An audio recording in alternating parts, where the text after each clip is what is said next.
بسم اللہ الرحمن الرحیم والشمس وضحاها.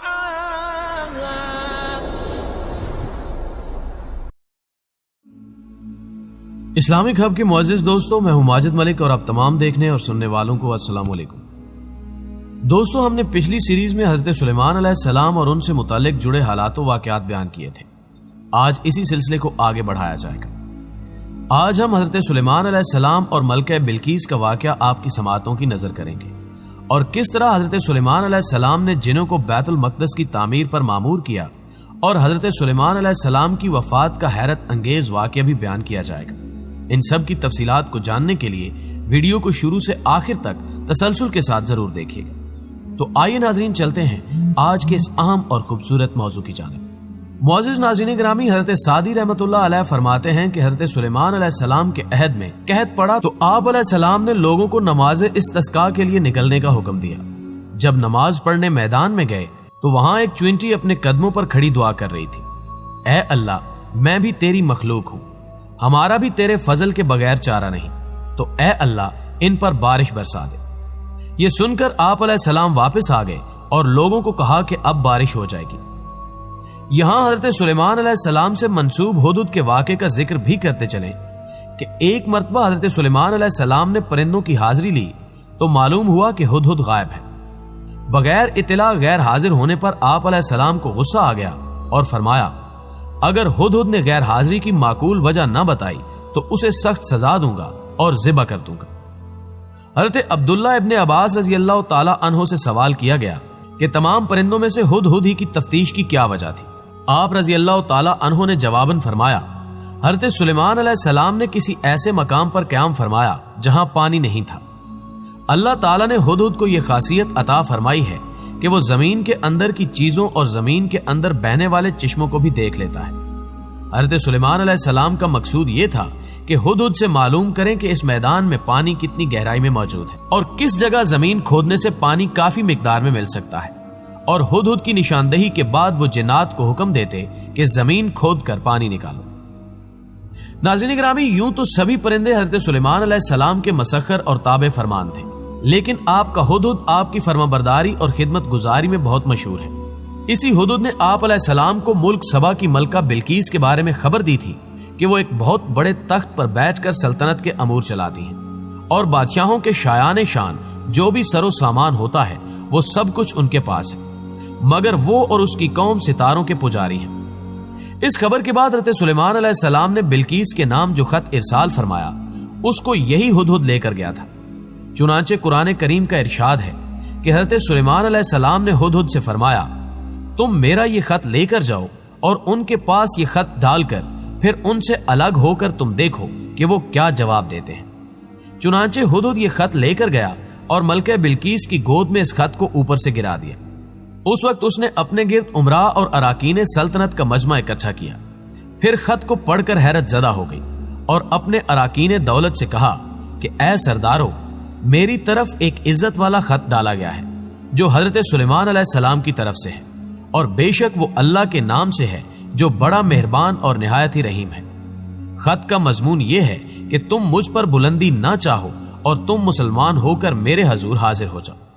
خط سنا کر بلقیس نے اپنی سلطنت کے امیروں اور وزیروں سے مشورہ کیا تو ان لوگوں نے اپنی طاقت اور جنگی مہارت کا اعلان و اظہار کر کے حضرت سلیمان علیہ السلام سے جنگ کا ارادہ ظاہر کیا.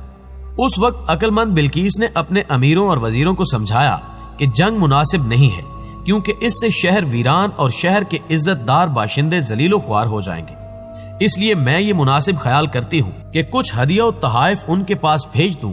اس سے امتحان ہو جائے گا کہ حضرت سلیمان علیہ السلام صرف بادشاہ ہیں یا اللہ کے نبی بھی ہیں. اگر وہ نبی ہوں گے تو ہرگز میرا ہدیہ قبول نہیں کریں گے، بلکہ ہم لوگوں کو اپنے دین کی اتباع کا حکم دیں گے، اور اگر وہ صرف بادشاہ ہوں گے تو میرا ہدیہ قبول کر کے نرم پڑ جائیں گے. چنانچہ ملکہ بلقیس نے 500 غلام، 500 لونڈیاں بہترین لباس اور زیوروں سے آراستہ کر کے بھیجے، اور ان لوگوں کے ساتھ 500 سونے کی اینٹیں اور بہت سے جواہرات اور مشک و عنبر اور ایک تاج ماں ایک خط کے اپنے قاصد کے ساتھ بھیجا. ناظرین گرامی، دوسری جانب ہدہد یہ سب دیکھ کر روانہ ہو گیا اور حضرت سلیمان علیہ السلام کے دربار میں آ کر سب خبریں پہنچا دی۔ چنانچہ بلقیس کا قاصد جب چند دنوں کے بعد تمام سامان لے کر دربار میں حاضر ہوا تو حضرت سلیمان علیہ السلام نے غضبناک ہو کر قاصد سے فرمایا، تم لوگ مال سے میری مدد کرتے ہو، اللہ نے مجھے جو دیا ہے وہ اس سے بڑھ کر اور بہتر ہے، اور جو تمہیں دیا ہے تم واپس جاؤ، ہم ان پر لشکر لائیں گے جن کی انہیں طاقت نہ ہوگی، اور ضرور ہم ان کو ان کے شہر سے ذلیل کر کے نکال دیں گے اور وہ پست ہو جائیں گے۔ قاصد نے واپس آ کر ملکہ کے سامنے تمام صورتحال بیان کی اور حضرت سلیمان علیہ السلام کی عظمت و شوکت کا جو حال دیکھا تھا حرف بحرف سنا ڈالا، اور بتایا کہ ان کی حکومت صرف انسانوں پر نہیں بلکہ جن اور حیوانات بھی ان کے تابع فرمان اور مسخر ہیں۔ ملکہ نے جب یہ سنا تو طے کر لیا کہ بہتر یہی ہے کہ ان کی آواز پر لبیک کہا جائے، لہٰذا اس نے سفر شروع کر دیا اور حضرت سلیمان علیہ السلام کی خدمت میں روانہ ہو گئی۔ حضرت سلیمان علیہ السلام کو معلوم ہو گیا کہ ملکہ حاضر خدمت ہو رہی ہے۔ آپ نے اپنے درباریوں کو مخاطب کر کے کہا کہ میں چاہتا ہوں کہ ملکہ کے یہاں پہنچنے سے پہلے ہی اس کا تخت شاہی اس دربار میں موجود ہو۔ ایک دیو ہیکل جن نے کہا، آپ کا دربار برخاست کرنے سے پہلے ہی میں تخت لا سکتا ہوں۔ جن کا یہ دعویٰ سن کر ایک انسان نے جس کے پاس کتاب کا علم تھا کہنے لگا کہ اس سے پہلے کہ آپ علیہ السلام پلک جھپکیں میں یہ تخت آپ کی خدمت میں پیش کر سکتا ہوں۔ چنانچہ حضرت سلیمان علیہ السلام نے رخ مبارک پھیر کر دیکھا تو ملکہ کو تخت پر موجود پایا۔ آپ علیہ السلام نے فرمایا کہ یہ میرے پروردگار کا فضل و کرم ہے کہ وہ مجھ کو آزماتا ہے کہ میں اس کا شکر گزار بنتا ہوں کہ نافرمان، اور حقیقت تو یہ ہے کہ جو شخص اس کا شکر گزار ہوتا ہے وہ دراصل اپنی ہی ذات کو نفع پہنچاتا ہے، اور جو نافرمانی کرتا ہے تو خدا اس کی نافرمانی سے بے پرواہ اور بزرگوں برتر ہے، اور اس کا وبال خود نافرمانی کرنے والے پر ہی پڑتا ہے۔ اللہ تعالیٰ کا شکر ادا کرنے کے بعد حضرت سلیمان علیہ السلام نے اس تخت کی ہیئت میں تبدیلی کا حکم دیا اور فرمایا کہ میں دیکھنا چاہتا ہوں کہ ملکہ دیکھ کر حقیقت کی طرف مائل ہوتی ہے یا نہیں۔ ناظرین گرامی، کچھ عرصے بعد ملکہ سبا حضرت سلیمان علیہ السلام کی خدمت میں پہنچ گئی۔ جب ملکہ دربار میں حاضر ہوئی تو اس کو تخت دکھایا گیا۔ اس نے کہا کہ یہ میرے تخت کے جیسا ہی ہے۔ ملکہ سبا نے کہا کہ مجھے آپ علیہ السلام کی قوت اور طاقت کا پہلے ہی علم ہو چکا ہے، اس لیے مطیع اور فرما بردار ہو کر حاضر ہوئی ہوں۔ اب تک ملکہ نے حضرت سلیمان علیہ السلام کی فرما برداری کا اظہار تو کر دیا تھا، جبکہ حضرت سلیمان علیہ السلام کا مقصد اس کو اللہ کا فرما بردار بنانا تھا۔ چنانچہ انہوں نے جنوں کی مدد سے ایک شاندار شیش محل تعمیر کرایا جو کہ اپنی چمک دمک اور آرائش و سجاوٹ میں بے نظیر تھا۔ اس میں ایک شاندار حوض تھا اور حوض کے ساتھ چمکیلا فرش تھا، ایسے دکھائی دیتا تھا کہ فرش پر پانی بہ رہا ہے۔ ملکہ سبا سے کہا گیا کہ وہ قصر شاہی میں قیام کرے۔ ملکہ کو اس کے لیے صحن سے گزرنا پڑا۔ وہاں سے گزرتے ہوئے ملکہ نے خیال کیا کہ صحن میں پانی ہے۔ اس نے اپنا لباس پنڈلی تک اٹھایا کہ پانی میں بھیگ نہ جائے، تو اس کو بتایا گیا کہ اس میں پانی نہیں ہے بلکہ یہ حوض کا عکس ہے۔ یہ ملکہ کی حسن لطافت پر ایک خوبصورت چوٹ تھی۔ ایسی ہی چیزوں سے اس کو احساس دلایا کہ یہ چیزیں اصل میں حضرت سلیمان علیہ السلام کو کسی اور ہستی کی طرف سے عطا کردہ ہیں، اور حضرت سلیمان علیہ السلام اس ہستی کو پہچاننے اور تسلیم کرنے کی دعوت دے رہے ہیں۔ اس بات کا خیال آتے ہی ملکہ شرمسار ہوئی اور اللہ تعالیٰ پر ایمان لے آئی۔ اسلام قبول کر لینے کے بعد حضرت سلیمان علیہ السلام نے اس سے نکاح کر لیا اور بعد میں اس کو اس کے ملک جانے اور حکومت کرنے کی اجازت عطا کی، اور بعد ازاں اس سے وقتاً فوقتاً ملاقات فرماتے رہے۔ حضرت سلیمان علیہ السلام کی وفات سورہ سبا کی آیت نمبر 14 میں اس طرح بیان فرمائی گئی ہے: پھر جب ہم نے ان پر موت کا حکم صادر کر دیا تو ان کی خبر جنات کو کسی نے نہ دی سوائے گھن کے کیڑے کے جو ان کا آساگ کھاتا رہا۔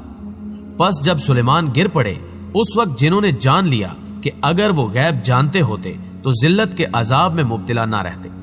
معزز ناظرین گرامی، دراصل جنات کے بارے میں مشہور ہو گیا تھا کہ وہ غیب کی باتیں جانتے ہیں۔ اللہ تعالیٰ نے حضرت سلیمان علیہ السلام کی وفات کے ذریعے اس عقیدے کے فساد کو واضح کر دیا۔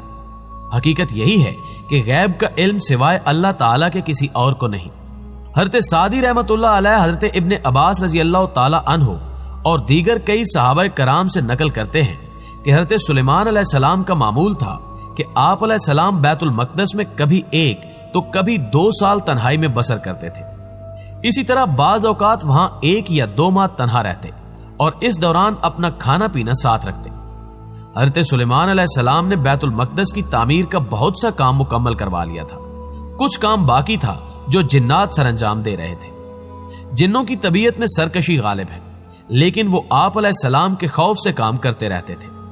حضرت سلیمان علیہ السلام نے دعا کی تھی کہ اے اللہ میری موت سال بھر تک جنات سے مخفی رکھنا تاکہ انسان جان لے کہ جنات غیب کا علم نہیں رکھتے. دوسری وجہ یہ تھی کہ اس دوران بیت المقدس کا کام بھی مکمل ہو جائے، کیونکہ اگر جنات کو آپ علیہ السلام کی وفات کا علم ہو جاتا تو وہ کام چھوڑ دیتے. چنانچہ جب موت کا وقت قریب آیا تو آپ علیہ السلام عبادت کے لیے بیت المقدس میں اپنی مخصوص محراب میں داخل ہو گئے. یہ محراب شفاف شیشے کی بنی ہوئی تھی جس میں سے باہر سے اندر کی سب چیزیں نظر آتی تھی. آپ علیہ السلام اپنے معمول کے مطابق عصا کا سہارا لے کر کھڑے ہو گئے.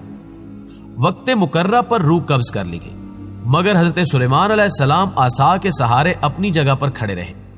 جنات یہی سمجھتے رہے کہ وہ عبادت میں مشغول ہیں، اسی لیے وہ تعمیراتی کام میں لگے رہے، یہاں تک کہ 1 سال گزر گیا اور بیت المقدس کا بقیہ کام بھی مکمل ہو گیا. دیمک نے عصا کی لکڑی کو اندر سے کھا کھا کر کمزور کر دیا تھا، جس کی وجہ سے ایک دن عصا ٹوٹ گیا. اس وقت جنات کو آپ علیہ السلام کی وفات کی خبر ہوئی. حضرت بغوی رحمت اللہ علیہ نے علماء تاریخ کے حوالے سے نقل کیا ہے کہ حضرت سلیمان علیہ السلام کی عمر 53 سال تھی اور ان کی سلطنت 40 سال رہی. انہوں نے 13 سال کی عمر میں سلطنت کا کام سنبھال لیا تھا اور بادشاہت کے 4تھے سال بیت المقدس کی تعمیر شروع کی. معزز دوستو، حضرت سلیمان علیہ السلام سلطنت کا 1 پیسہ بھی اپنی ذات پر صرف نہ کرتے، بلکہ اپنی گزر بسر کے لیے ٹوکریاں بنا کر فروخت کرتے. یہ شان ایک نبی کی ہی ہو سکتی ہے، کسی دنیا دار بادشاہ کی نہیں. اللہ تعالیٰ نے انہیں ان کی عبادت و ریاضت اور شکر گزاری کے سبب نعم العبد یعنی بہت خوب بندے کا لقب عطا کیا. ناظرین گرامی، آج کی یہ سحر انگیز ویڈیو یہاں پر ختم کرتے ہیں. ویڈیو پسند آنے کی صورت میں اسے لائک کیجئے، ہمارے چینل کو سبسکرائب کرتے ہوئے ساتھ موجود گھنٹی کے بٹن کو بھی ضرور دبائیے تاکہ ہر نئی آنے والی ویڈیو کی نوٹیفیکیشن آپ کو بر وقت ملتی رہے. آج کی ویڈیو میں بس اتنا ہی. اگلی ویڈیو تک کے لیے اللہ نگہبان.